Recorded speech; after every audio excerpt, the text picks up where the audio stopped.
profesional. Solo déjenme decir que, como no sé mucho del tema, estoy expectante, sobre todo entendiendo que esta es una muy buena unión entre dos disciplinas que regularmente van por separado, pero que en la realidad se mezclan, que es el mundo del trabajo, ¿cierto?, con el mundo de la educación. Así que, sin más preámbulos, los dejo cordialmente invitados a que pongamos harta atención y participemos de este coloquio para sacarle el jugo a nuestro expositor y también a Paola, que será nuestra comentarista. Muy bienvenido, muchas gracias. Bueno, muchas gracias, Eduardo. Yo quiero presentar a quién van a hacer las exposiciones y el comentario en este coloquio, y luego les vamos a dar la palabra para que ellos sean los protagonistas de esta presentación.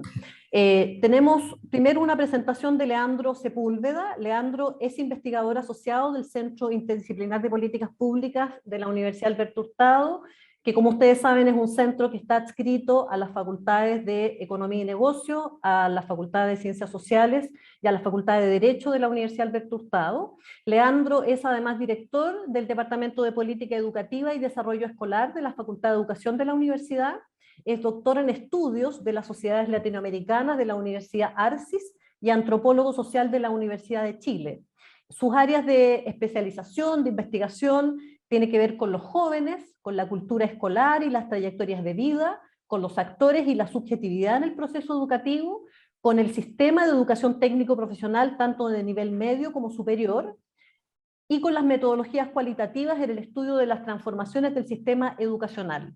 Leandro es autor y ha sido autor y coautor de múltiples investigaciones y artículos en los temas de educación y formación técnico-profesional en Chile y a nivel internacional, y es un reconocido experto en estas materias. Y posterior a la presentación de Leandro, que estimamos en unos 25 minutos, va a hacer su comentario Paola Bordón. Paola también es investigadora asociada del centro, aprovechamos de darle la bienvenida, y se va a integrar próximamente al Consejo Académico del centro en representación de la Facultad de Economía y Negocios. Es académica del Departamento de Economía de esta Facultad de Economía y Negocios y es directora del Magíster en Economía Aplicada a Políticas Públicas de la FEN. Ella es ingeniera civil industrial y magíster en Economía Aplicada de la Universidad de Chile, PhD en Economía de la Universidad de Wisconsin-Madison, y ha trabajado en el Ministerio de Educación y como consultora externa del Banco Interamericano de Desarrollo, del Ministerio del Trabajo, del Ministerio de Educación y otros servicios públicos del Estado. Y sus áreas de investigación son la economía de la educación, la economía laboral, la organización industrial empírica y las políticas públicas.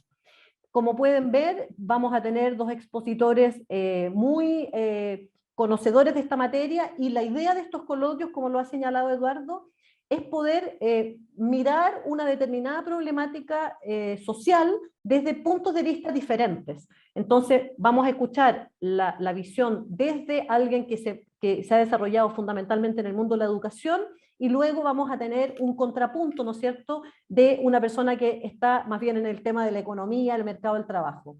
Entonces ahora, sin más, le doy la palabra a Leandro para que proyecte su presentación y pueda entonces hacernos su exposición. Leandro, por favor. Gracias, Jimena. Voy a subir la presentación. Un segundo.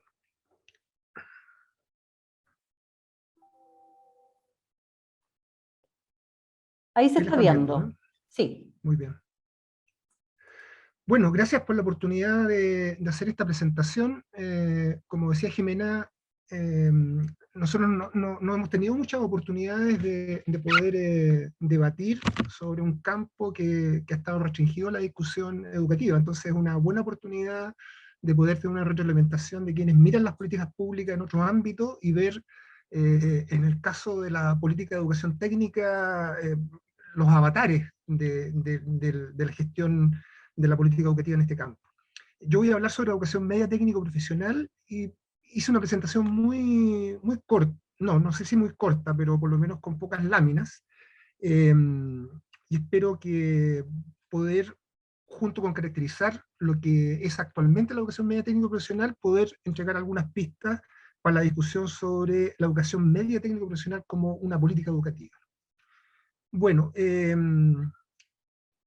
comencemos por el principio. Perdón, que no lo tengo en modo presentación, ahí sí. A ver, algunos elementos de caracterización de la educación técnica profesional, para quienes no conocen sobre este sistema.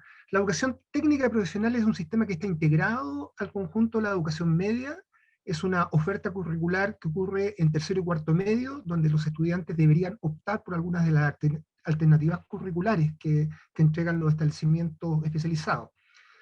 Es un sistema que, aunque tuvo en los años 90 una proporción altísima de estudiantes, cerca del 45% de los estudiantes en tercero y cuarto medio cursaban educación media técnica profesional, en los últimos años ha tenido un decrecimiento. De todas maneras, corresponde a un segmento de la población escolar significativo. El 38% de los estudiantes de tercero y cuarto medio estudian algunas de las especialidades técnico-profesionales. Es una de las tasas más altas en América Latina. Y por lo tanto también es muy importante su consideración justamente por la magnitud que tiene para la realidad educativa chilena. Es compleja. La educación técnica profesional, a diferencia de lo que puede haber ocurrido décadas anteriores, cubre los distintos ámbitos del mundo productivo laboral. Se organiza en una oferta curricular de 15 sectores económicos y cubre 35 especialidades.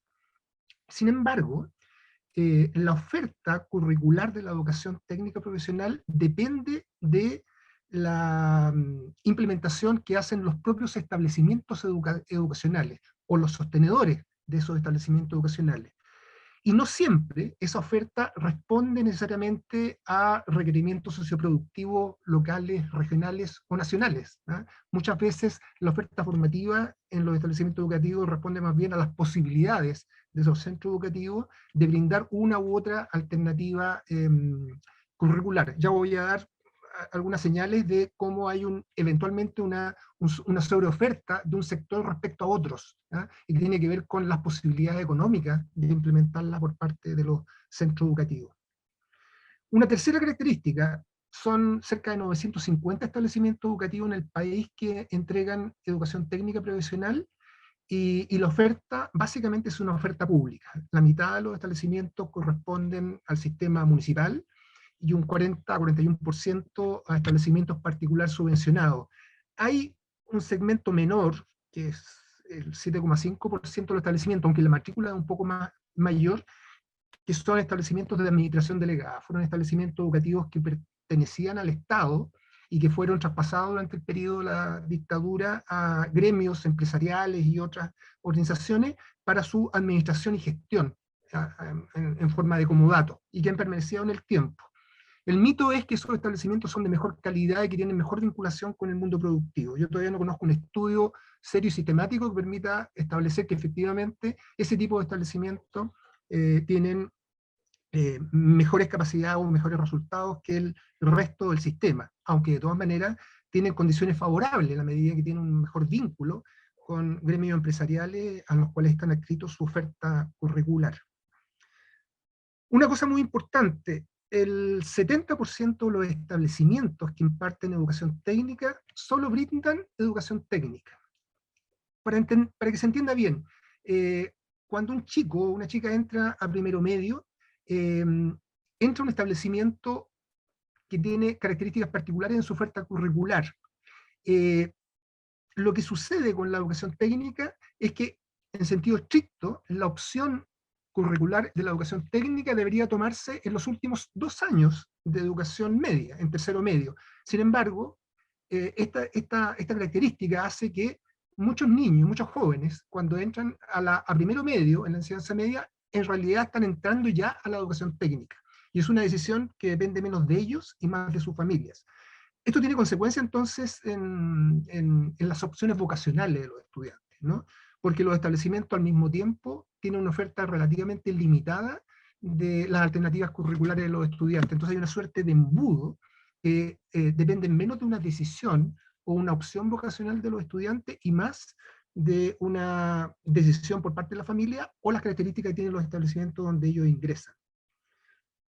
Seguramente ustedes saben que hay en el sistema de educación técnica hay una una corriente que le da mucha importancia a la formación situada en lugar de trabajo, el sistema dual, que en el caso de Alemania, Suiza, está altamente desarrollado.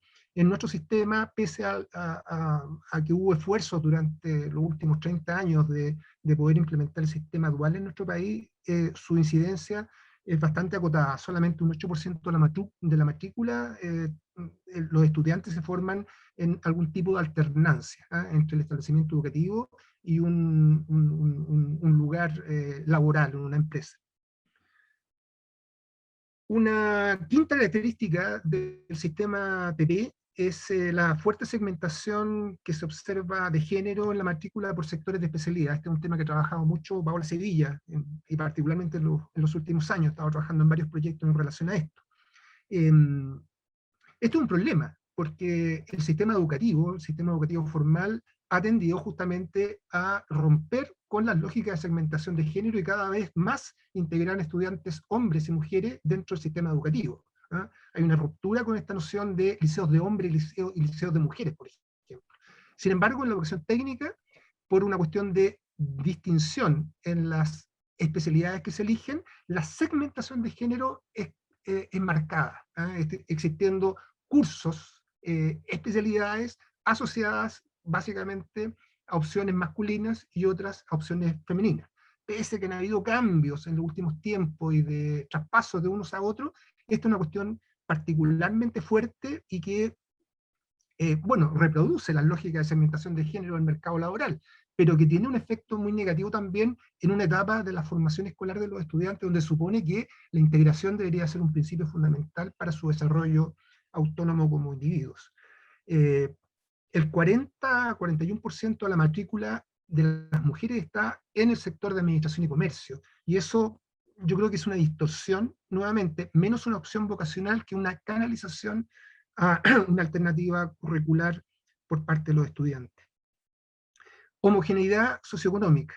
El 78% de la población escolar del grupo socioeconómico bajo del sistema escolar chileno estudia en la MTP. O sea, la educación técnica profesional es fundamentalmente un espacio para los sectores más pobres de la sociedad y tiene consecuencias también en unas lógicas de reproducción de desigualdades educativas y también de acceso a alternativas educativas posteriores.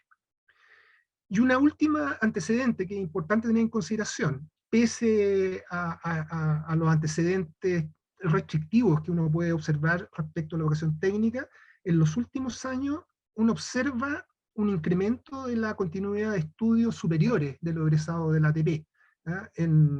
Tal como dice ahí, entre el año 2006 y 2018 se triplicó el porcentaje de egresados de la educación técnica que ingresan a educación superior. Eso permite decir que la educación técnica ha dejado de ser una alternativa de salida temprana al mundo del trabajo de los jóvenes, existiendo mucho más diversidad en términos de las trayectorias que siguen los estudiantes. Más allá de eso, la mitad de los egresados de la educación técnica en la actualidad solo cuentan con el certificado de técnico a nivel medio, que consiste en, bueno, finalizar sus 2 años de enseñanza secundaria en la especialidad y cursar una práctica profesional que le permite obtener ese título, ese certificado de técnico de nivel medio. Este gráfico simplemente es para demostrar justamente la heterogeneidad de los sectores productivos en los cuales se sitúa la matrícula de educación técnica profesional. Un tercio aproximadamente en administración y comercio, insisto, con una alta proporcionalidad de mujeres, un tercio en lo que uno podría llamar los sectores propiamente tradicionales de la industria, electricidad, metal mecánica, y un tercio en sectores del servicio, ¿no? Salud, educación, alimentación fundamentalmente. Ya, voy a dejar ahí esta caracterización general. Se podría decir muchas cosas de lo que es hoy la educación técnica profesional, pero eso permite tener una sinopsis de aspectos centrales de la educación técnica profesional en el nivel de la enseñanza secundaria. A mí me parecía importante para este coloquio traer algunas reflexiones sobre la educación media técnico profesional en tanto política educativa. Y yo voy a sostener una tesis, que no sé si será muy novedosa o profunda, pero que me parece importante para poder discutir sobre el lugar y las proyecciones de la educación técnica hacia futuro. Voy a sostener que la educación técnica profesional de nivel secundario en nuestro país responde a una política educativa fallida. ¿Ah? Algunos antecedentes. Lo primero, la actual educación técnica profesional en la enseñanza media, tal como la conocemos, tiene su origen en la reforma educativa del año 1965. Antes de eso, y desde el principio de la República, siempre existió educación técnica. La Escuela de Arte y Oficios fue creada en el año 1849, y las escuelas de contabilidad, industriales o de minería, por ejemplo, o las escuelas técnicas femeninas existieron desde fines del siglo XIX y en adelante. Sin embargo, en el año 65, por primera vez, se articuló una oferta técnico-profesional asociada a la obtención del título de enseñanza media. Esto es bien importante porque es una demanda que tenían las personas que se formaban en estas escuelas técnicas hasta entonces. Y la demanda por el título o el certificado de enseñanza media tenía que ver con la demanda por la continuidad de estudios, una vez terminada la enseñanza secundaria. Esto habla entonces que en realidad la educación técnica, tal como fue pensada en esta reforma, responde a un tipo de figura, a un tipo de modelo profesional que tiene que ver con lo que se llamó en esa época el impulso al desarrollo de los mandos medios, ¿no? O sea, técnicos que están por encima del obrero o el operario y que tienen funciones centrales en distintas empresas para poder gestionar los procesos productivos. Esto tiene que ver también con las características del modelo político del gobierno reformista de Frei Montalva, una fuerte incidencia del modelo desarrollista, y el fortalecimiento de las capas medias para poder consolidar su formación en enseñanza secundaria. Consideren ustedes que hace ese año el estudiar y terminar la enseñanza media todavía correspondía a una élite. Cerca del 35% de la población escolar solamente llegaba a completar su enseñanza media. Entonces, bueno, la educación técnica desde este punto de vista, a diferencia de lo que se puede pensar actualmente, que es una educación para pobres y para funciones relativamente básicas en la actividad productiva, en realidad fue diseñada y construida para una franja de actividad productiva laboral de tipo intermedio. Sin embargo, pese a ese esfuerzo inicial del año 65, sabemos que el modelo desarrollista tuvo un quiebre justamente con el cambio del gobierno, con la instauración de la dictadura. Y desde entonces hasta ahora, en realidad lo que uno puede observar es una desvinculación de las políticas educativas para el trabajo respecto a eventuales políticas de desarrollo e innovación productiva. Muy rápidamente, desde los años 80 al 2000, lo que uno observa es un proceso fundamentalmente en el campo educativo de desregulación de la oferta educativa, y en el campo de la educación técnica una acción destinada a que cada centro educativo por sí mismo definiera una propuesta curricular en función, supuestamente, de un diagnóstico de las necesidades productivas laborales en los lugares donde éstas se insertaban. Eso fue una política de regulación que llevó al año 90 a diagnosticar que había tanta oferta curricular como establecimientos educativos técnicos profesionales existían en el país. Hay un catastro que se hizo al regreso a la democracia en el contexto de la reforma educativa del año 90, donde había cerca de 400 ofertas curriculares distintas en los establecimientos educativos. Con el retorno a la democracia y con la implementación de políticas educativas asociadas a la reforma de mediados de los 90, lo que uno observa es un desinterés de los agentes de política, de los tomadores de decisión de política respecto a la educación técnica. Solamente un ejemplo, la Comisión Brunner, que tiene un impacto muy importante en el diseño de política educativa durante esa época y hasta ahora, enfatizaba en desarrollo de capital humano, la noción de desarrollo de capital humano, pero eso asociado fundamentalmente a mayor cantidad de años de educación formal de las personas. Y la educación para el trabajo, a diferencia de eso, debería estar centrado fuera del espacio escolar y fundamentalmente del ámbito de la empresa. Entonces hay un desinterés muy marcado respecto a incluir la educación técnica dentro de las políticas educativas en generales que se estaban fomentando con la reforma. Un dato, entre los años 80 y 90 hubo un crecimiento muy grande de la educación técnica a nivel superior, fundamentalmente de los centros de formación técnica, a partir de las políticas implementadas en dictadura de ampliación de las instituciones que prestaban educación superior en el país. Se creó justamente el sistema de formación técnica a partir de centros de formación técnica e institutos profesionales. Sin embargo, el objetivo de eso, junto con atacar un poco a la Universidad de Chile y desmembrarla en términos de su rol prioritario y preponderante que tenía en la oferta formativa en esa época, era más bien cubrir una demanda de educación superior, no necesariamente asociada a lo que se entendía como educación técnica hasta ahora, sino que fundamentalmente el crecimiento, la demanda por funciones de servicio en la economía. Eso tiene una caída muy fuerte en los años 90 y casi la desaparición de los CPT en esa época. Pero posteriormente hay un recrudecimiento que tiene que ver más bien a partir de la demanda por matrícula en el marco de la masificación de la educación superior en el país. Bueno, pero no voy a hablar sobre eso porque si no me voy a quedar hasta las 4 de la tarde en esto. La educación técnica que actualmente conocemos básicamente responde a una reforma que se hizo el año 98, que fue casi un hecho de casualidad. Se reconoció que existía educación técnica y se discutió sobre la pertinencia de continuar con una oferta en la enseñanza secundaria.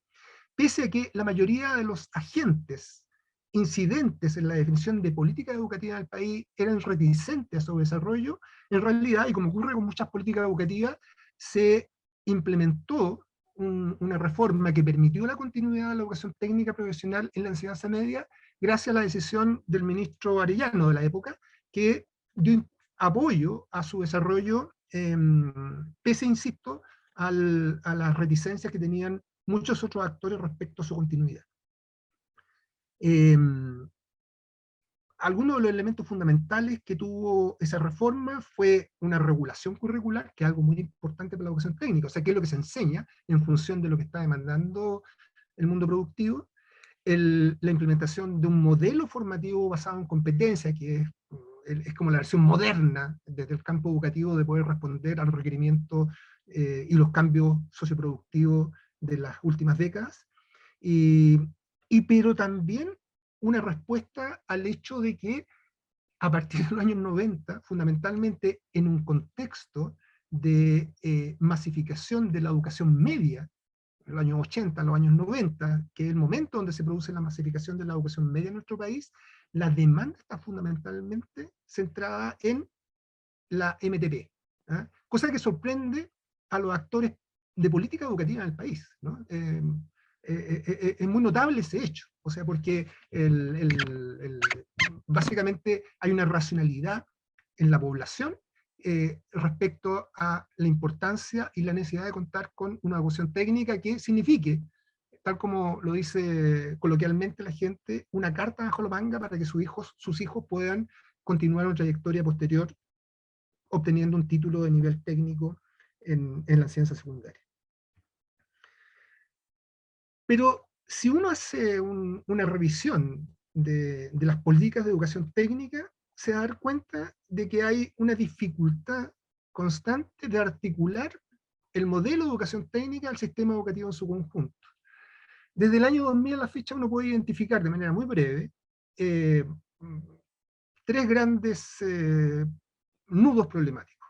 Uno, la imposibilidad de hacer una política nacional de educación técnica, y eso se refleja fundamentalmente en el programa Chile Califica. El programa Chile Califica fue una política de gobierno implementada entre los años 2002 y 2008. Se invirtieron cerca de 150 millones de dólares a partir de un fondo inicial, que es un préstamo del Banco Mundial por 75 millones, y que buscaba justamente el proponer un sistema nacional de educación técnica. Si ustedes revisan... Leandro, web, perdona, pero ¿sí? te quedan 5 minutos. Habíamos quedado de que te iba a avisar. Muy bien, gracias. Si ustedes revisan en la web qué es lo que queda de Chile Califica, lo único que van a encontrar va a ser el informe de la IPRES, donde destroza la posibilidad de continuidad de Chile Califica. Hay 3 comisiones asesores a la fecha, que no han hecho prácticamente, han hecho una serie de propuestas, pero ninguna de ellas se han implementado, y sobre todo hay una desarticulación institucional. Desde ese entonces hasta ahora, lo que uno observa es un mayor empoderamiento y un crecimiento significativo de la educación técnica a nivel superior. Sin embargo, la educación media, técnica y profesional siempre ha mantenido una marginalidad y una situación de desvinculación de las grandes orientaciones de política educativa hasta ahora. Yo puse ahí que la MTP es una especie de tía loca del sistema educativo, como esas tías locas que aparecen en las novelas de José Donoso, ¿no? Esos personajes que están ahí, que hay que mantenerlo, pero que hay que ocultarlo cuando llegan las visitas. Bueno, ya que quedan 5 minutos, por supuesto me voy a saltar varias de las cosas que yo tenía. Lo que quería remarcar era eso. Hay un sistema de educación técnica profesional que tiene características relevantes, que cubre una matrícula importante del país, pero que sin embargo, cuando uno analiza en el contexto de las políticas educativas a nivel nacional, lo que observa es constantemente una marginalidad y una dificultad de dar cuenta de un sistema integrado y con proyecciones estratégicas de la educación para el trabajo. ¿Cuáles son las causas? ¿Por qué ocurre eso? Yo diría que son varias. Una, porque hay una cuestión que no solamente es este país, sino que es un modelo sociocultural que hace que la educación técnica siempre ha sido vista como una educación de segunda respecto al sistema académico tradicional que caracteriza el sistema de educación científica humanista en nuestro país. Eso es un factor muy importante. Segundo, disfuncionalidad respecto a los modelos de desarrollo predominante en el desarrollo económico de las naciones, ¿no? El modelo desarrollista que dio origen a su inserción en la educación media está muerto y sepultado, y posiblemente la noción de planificación, de articulación de propuestas curriculares a modelos de desarrollo y de desarrollo productivo parece que está, por lo menos, tiene poca consideración. Y una de las causas del fracaso de Chile Califica es eso, ¿no? Y una tercera, que yo creo que es un secreto a voces, es el desinterés por parte de los gremios empresariales en poder fortalecer y desarrollar la educación técnica. Pese a que discursivamente hay elementos puntuales, hay instituciones que desarrollan algunas cuestiones en particular, en sentido estricto, en todas estas últimas décadas, se observa una actitud muy pasiva y muy poco proactiva por parte de los gremios empresariales en apoyar un modelo formativo como este. ¿Cuáles deberían ser los desafíos post-pandemia? Yo diría desafíos de corto, mediano y largo plazo.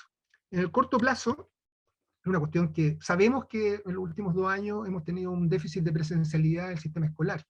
Bueno, para la educación técnica, que es una educación, es un modelo educativo basado en el aprendizaje práctico, la presencialidad es fundamental, es imprescindible. Entonces, retomar la presencialidad y retomar una lógica de aprendizaje en la práctica es absolutamente necesario para este sistema educativo. Innovar y promover recursos tecnológicos en el aprendizaje. Una alternativa justamente en una situación de educación a distancia es justamente tener, por ejemplo, simuladores que ayuden a un aprendizaje que no es exactamente un aprendizaje práctico, pero que se puede acercar mayormente a esto. Y en esto nuestro sistema de educación técnica es muy deficitario, ¿eh? Nosotros estamos haciendo un estudio con docentes TP en la actualidad, y la reiteración de las acciones realizadas era, bueno, las típicas guías impresas que los chicos iban a retirar a los colegios y donde supuestamente trabajaban en su casa. Su posibilidad de conectividad muy reducida por los factores que ya conocemos. Y hay un tercer elemento, un desafío post-pandemia, que tiene que ver con una necesidad de una formación asociada a la práctica en el aprendizaje situado, que es que los chicos por lo menos puedan, ante los déficits de su proceso formativo en los últimos años, tener la alternativa de ir a empresas donde se les asegure un mínimo de condiciones para desarrollar un aprendizaje situado de las especialidades que han cursado. Esos son 3 elementos mínimos, desafíos por pandemia para la educación técnica en el corto plazo. En el mediano plazo, bueno, la importancia de romper con una lógica que en la escala de gestión de la educación técnica, desde un principio y hasta ahora, siempre esto ha estado centrado en la figura de un liceo en particular. la posibilidad de crear redes de gestión territorial de la educación técnica y de cooperaciones entre establecimientos educativos y de estos con la comunidad parece que es muy importante. Segundo, una dinámica de actualización curricular y vínculos con el sistema de educación técnica en su conjunto. Uno de los grandes problemas que tiene el sistema de educación técnica en nuestro país es la desvinculación que tiene la educación media técnica profesional con la educación técnica a nivel superior y con el sistema de formación para el trabajo, en términos generales.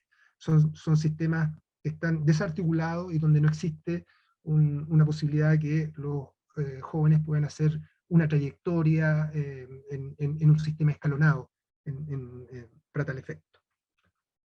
Y en el largo plazo yo plantearía una cuestión fundamental, una discusión seria sobre la pertinencia de la educación técnica en la enseñanza media. Eso es algo que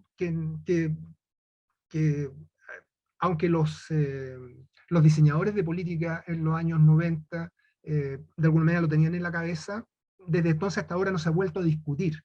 Si uno considera la alta tasa de jóvenes de educación técnica, de enseñanza media en general, que ingresan a la educación superior, uno podría pensar que sería factible que en realidad la educación técnica se proyectara más bien hacia la educación superior. Sin embargo, uno puede decir lo contrario. Hay un segmento de jóvenes que requieren de educación técnica porque en su proyecto personal es la herramienta para salir al mundo del trabajo una vez egresado de la enseñanza secundaria.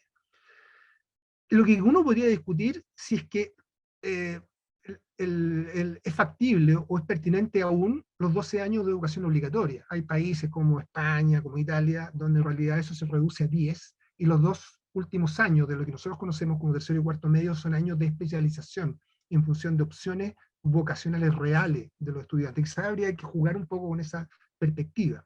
Y de la misma manera, pensar cómo se incluye la educación para el trabajo, si es que es pertinente hacerlo, para el conjunto de la enseñanza media. Es notable que un joven de 18 años que egresa a la educación científica humanista, posiblemente si no tiene oportunidades de continuar estudio, va a tener muy pocas herramientas prácticas, concretas, de poder enfrentar la vida laboral en lo inmediato. Y eso también es cuestionable, ¿no? Un sistema educativo que sea una especie de refugio supuestamente academicista para los jóvenes, y donde el mundo del trabajo parece que es una realidad que debería estar ajena a su experiencia. Bueno, lo voy a dejar hasta aquí para abrir la conversación. Y por supuesto me dejé un montón de cosas sin decir, pero bueno, eso suele ocurrirme a mí. Muchas gracias.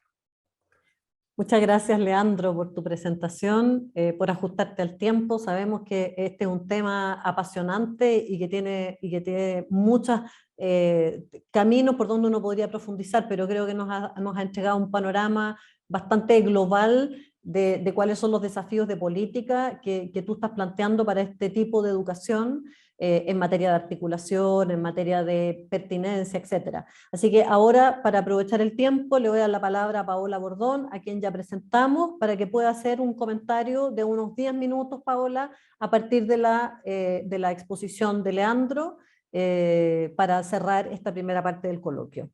Paola, por favor.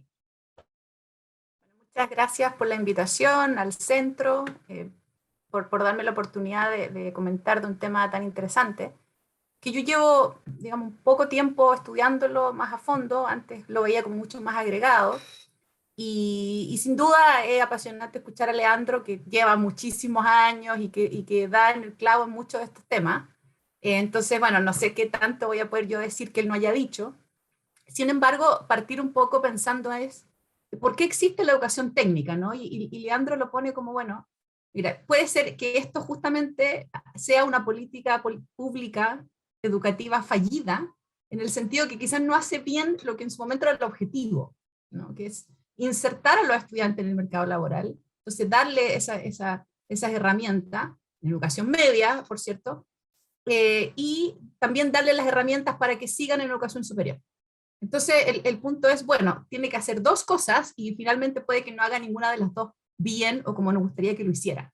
Entonces esa es una pregunta que es más o menos fundamental, y que Leandro pone en relevancia ahí en términos de este porcentaje de matrícula, más allá de los números que da, hay una cosa más profunda ahí, entender el objetivo inicial, que probablemente tuvo sentido hace 30 años, pero hoy día llevamos harto tiempo, y como Leandro lo decía, hay varias comisiones, hay que repensar esto, hay mucha gente repensándolo, proponiendo cosas, y la cosa está más o menos igual en términos de la política en sí misma, ¿no? Entonces ahí hay ciertas cosas que se han pensado y que se han dicho respecto, bueno, a la pertinencia del currículum, por ejemplo. Entonces cuando Leandro muestra, mira, la mayoría de los estudiantes que eligen administración y comercio puede ser porque sea la más neutra y yo después me puedo insertar en el resto y no me tengo que elegir un área, digamos, si es que no estoy tan seguro, entonces prefiero algo más vago.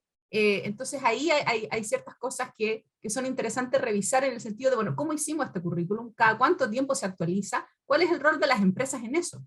¿Qué es lo que se necesita en el mundo del trabajo, ¿no? Entonces, como este ciclo que debiese tener los currículum de retroalimentación no necesariamente ocurre en un área que es particularmente relevante con el mercado del trabajo. Entonces ahí es donde uno empieza a pensar y decir, bueno, ¿qué tanto avanzamos en esto, en ese ámbito? Y por otro lado, respecto a la articulación de la educación media con la educación superior. Y ahí es algo que, bueno, Paola Sevilla puede aportarnos mucho más, ella tiene artículos súper interesantes con esto, y también hay evidencia de las trayectorias de vida, ¿no? Y ahí, bueno, Leandro sabe mucho más, la María José Valdebenito, hay gente que de la misma universidad, la misma Paola, ha mostrado un poco mirar, bueno, ¿qué hacen esos estudiantes en el tiempo? ¿Cierto? ¿Cómo se insertan en el mercado laboral? ¿Qué tipo de trabajo? Entonces, ahí vamos viendo, bueno, cómo les va a estos estudiantes que pasaron por esta política educacional. Y luego lo que uno mira, por ejemplo, para educación superior, que es donde yo tengo más datos y he estudiado un poco más en eso, muestran que condicional a los que entran, porque claramente las personas de educación media técnica y profesional, que no necesariamente las prepararon tanto para dar la prueba de selección y para poder entrar a la universidad, les va mejor en el área, porque justamente tenían conocimientos de esa área de estudio. Entonces la deserción es más baja. El tema es que entran menos que los de científico humanista, ¿no? Entonces efectivamente hay una muestra más seleccionada, pero a ellos les va mejor. Y entonces ahí hay una discusión también de que, claro, uno podría quedar con eso y decir, entonces buena la ATP, ¿no? Entonces, y eso puede ser entonces es una lectura un poco equivocada de esto, y hay que tener cuidado entonces cuando uno empieza a analizar, digamos, las políticas en qué tipo de estudiante, en qué áreas. Efectivamente hay un sesgo súper importante en género, y porque, bueno, en otras, es parte del fondo de la Paola, no quiero decir mucho más de eso, pero lo puede decir ella, sin duda, pero hay mucho estudio donde ella muestra que, claro, si yo no veo ninguna profesora mujer o no veo nadie en el área, pienso que esa área no es para las mujeres solamente, ¿no? Entonces, efectivamente no tengo ningún modelo a seguir yo en esa área, si no hay mujeres, entonces ¿por qué no las van a contratar en el mercado laboral tampoco? ¿No? Entonces, por lo tanto, no tengo ningún incentivo a seguir ciertas áreas y seguimos aumentando esas brechas de género, aun cuando en términos de talento las mujeres pueden tener exactamente el mismo talento que los hombres.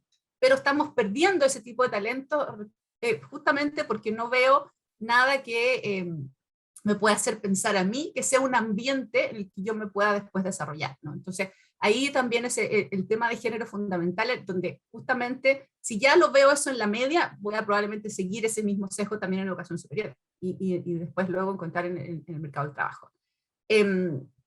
Otra cosa que es interesante que Leandro comenta es respecto a la educación dual, ¿cierto? Entonces hay, como él decía, países como Alemania, y que básicamente fueron los que trajeron la educación dual a través de la Cámara de Comercio Alemana a Chile, y Suiza, que es un país con el que yo trabajo, por lo tanto conozco mejor el modelo, que efectivamente tienen educación dual, y ellos dicen, entre otras cosas, pues simplemente es más eficiente, en vez de tener que equipar a un colegio técnico, ¿cierto?, con infraestructura que probablemente va a quedar obsoleta después en el tiempo, es mejor que ese alumno se inserte entonces en la misma empresa, ¿cierto? Lo cual tiene, por supuesto, complejidades, porque de alguna manera el colegio, ¿no es cierto?, digamos, le está enviando a un estudiante a una empresa que tiene que estar preparada para entrenarlo. Eso significa que tiene que tener un maestro guía, tiene que haber un tipo de evaluación para el cual ese maestro le pongo una nota, si ustedes quieren, y luego el colegio convalida esa nota del curso, que se supone que es ir a la empresa. Y eso, que digamos, en algunos países hay estándares, está bastante resuelto, se entrena a los maestros guía, con lo que significa el costo de que esa persona va a dejar de producir en la empresa para entrenar a alguien.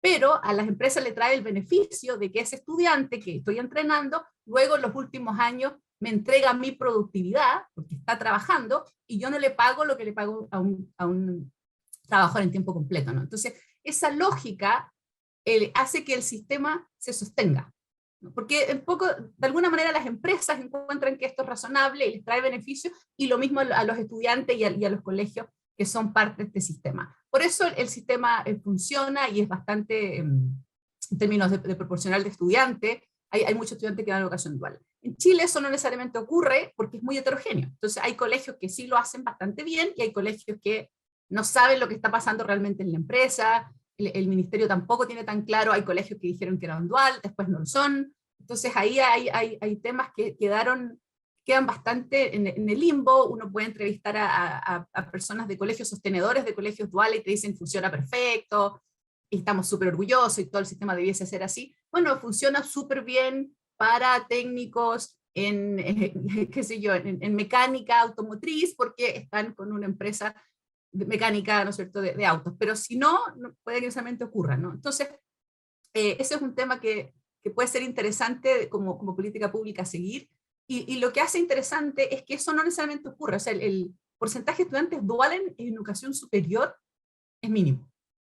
Nosotros como que nos conformamos con prácticas profesionales.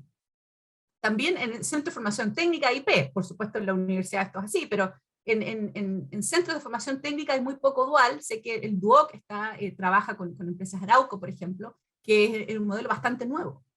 Y ahí entonces es interesante decir, bueno, si hay una articulación, quizás es interesante pensar en una articulación de colegios duales en la media con colegio superior dual también. Porque una de las cosas que hemos visto yo en un estudio que tengo con unos colegas es que nosotros cuando estimamos los costos y beneficios de la educación dual en Chile, las empresas dicen yo pierdo plata. O sea, no recuperan, ni por si acaso, los costos son mayores, aun cuando no se le paga a los estudiantes. Solamente lo que gastan las empresas es en darle el equipamiento, el uniforme, los zapatos, las medidas de seguridad, les dan colación y con suerte les dan bueno, dinero para transporte, comida, etcétera, pero no les pagan nada. Sin embargo, se pierde mucho tiempo en entrenarlos. Entonces eso, ahí hay una pérdida de productividad muy grande. Sin embargo, ellos dicen, pero el que entreno bien, lo puedo contratar. Entonces, básicamente ellos dicen, no confío mucho en el sistema de educación que tienen, por lo tanto los prefiero entrenar yo. Entonces, aún cuando tengan costo, porque luego tengo, digamos, de alguna manera, mano de obra calificada que me sirve. Entonces, y finalmente con los que les funciona están contentos, por lo cual sigue. O sea, hay empresas que siguen haciendo esto. Pero cuando uno les pregunta también es como que quisiera que tuvieran los estudiantes al momento que entraran. Me gustaría que supiera más de esto, de esto, de esto, y que finalmente eso tiene que ver con el currículum también, ¿no? Como que no hay feedback, o sea, dice, nosotros le decimos, pero nunca se actualiza en el currículum. Entonces quedamos con lo que nos hace pensar finalmente, como para cerrar, que efectivamente no hay una institucionalidad. O sea, se ha ido avanzado en una Secretaría Técnica de Educación Técnica, pero, y solo como anécdota, recuerdo que alguien de la educación media técnica profesional decía, si yo me voy de mi oficina en el Ministerio de Educación General al área de técnica, se olvidan que educación técnica existe. Así de dramático es. En el fondo, si no hay nadie que recuerde a la gente del ministerio, yo soy educación técnica profesional, dejas de estar y pasaste a otro estado como, entonces yo no me preocupo mucho de ustedes porque ustedes están en otra, y lo que hace es que, claro, como son de media y superior, entonces como que nadie se hace mucho cargo, y quizás eso es lo que debiésemos cambiar inicialmente, y bueno, se ha tratado muchas buenas intenciones, pero seguimos como alargando esto, y bueno, eso como comentario final. Entonces, sé que me queda nada de tiempo, así que dejo abierto quizás más preguntas y comentarios más que soluciones, pero bueno, esto es un poco así, ¿no? Gracias por el tiempo, y gracias, Leandro, por la excelente presentación. Bueno, muchas gracias Paola, muchas gracias Leandro. Vamos a cerrar con la intervención de Paola esta primera parte del coloquio, que luego se va a poner a disposición de cualquier persona que quisiera escuchar estas presentaciones y volver a recordarlas. Luego vamos a abrir una conversación abierta con los investigadores que están presentes, pero que ya no forma parte de la grabación. Así que vamos a despedir esta parte del coloquio para dar inicio a la segunda parte.